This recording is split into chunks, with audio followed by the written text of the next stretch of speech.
Andrew the Top G Tate. Love him or hate him, there's one thing that none of us can deny, and that is that Andrew Tate mastered the art of virality and achieved that title that all of Gen Z strive to obtain. That title being the one of social media influence. But how? How can someone who is so clearly flawed use that to grow and captivate an audience? Well, let's talk about it. Hit or miss, I guess they never miss, huh? Over the course of this summer, Tate has skyrocketed in popularity due to his countless numbers of infamous clips, such as this one. Most men are basically invisible.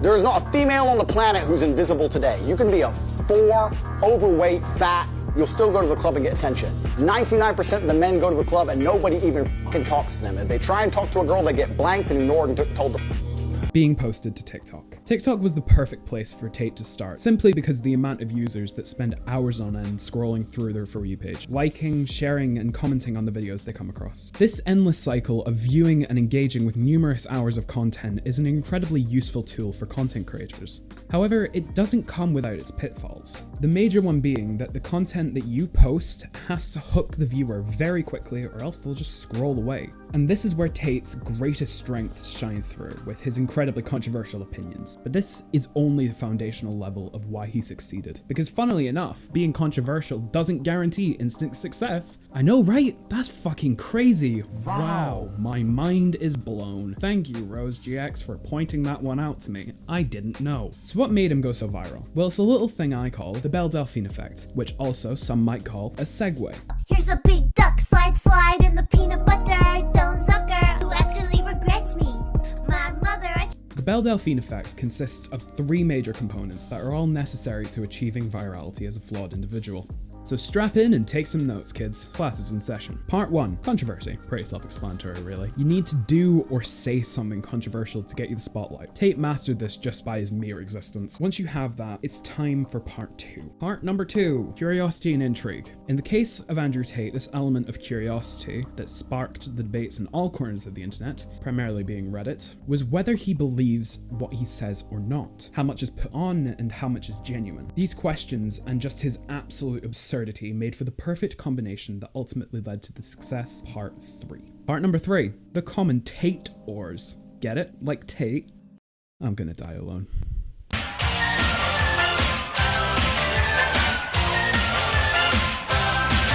YouTube commentators are like sharks. If a tiny bit of blood enters the water, they will jump on the opportunity, either for clout or to use the creators they speak about as cases to further their point that reflects a bigger issue. Yes, I am quite the hypocrite for saying that, but just ignoring that for the time being, and let's focus on why commentators were so crucial to the rise and also fall of Andrew Tate.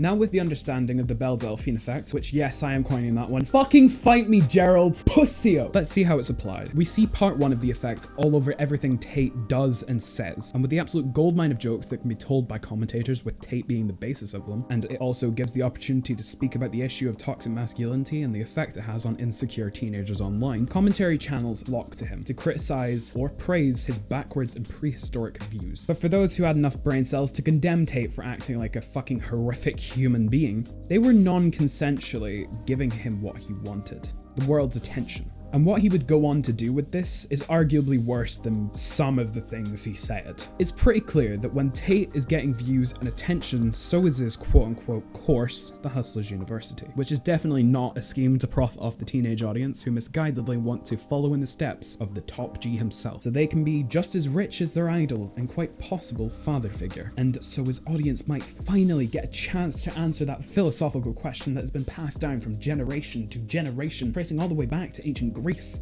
Mixed reviews on the color. Some people said they like it, some people said they don't like it, and I said, well, what color is your bouquet?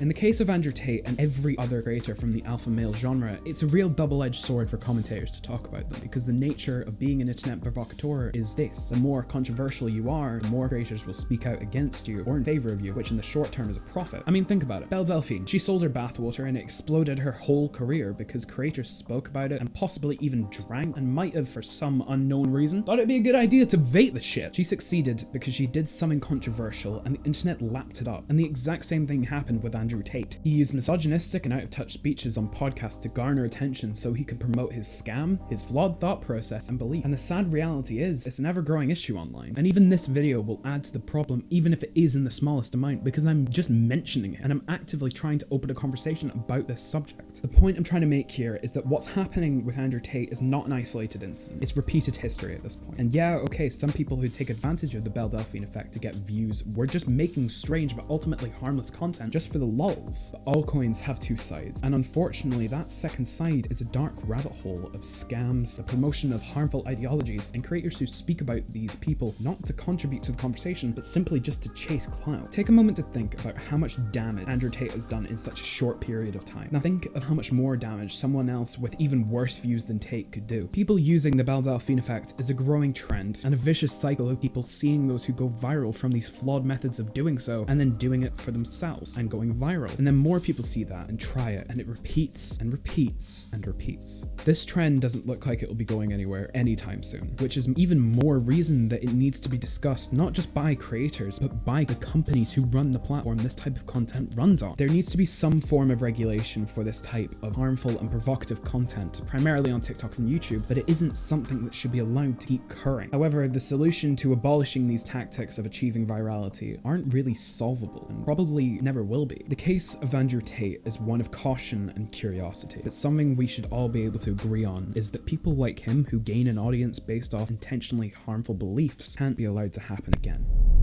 Why hello there! Looks like you made it to the outro, so congratulations, you've just won an opportunity to subscribe and join my Discord server. The link's in the description. Or I'll steal your hamster.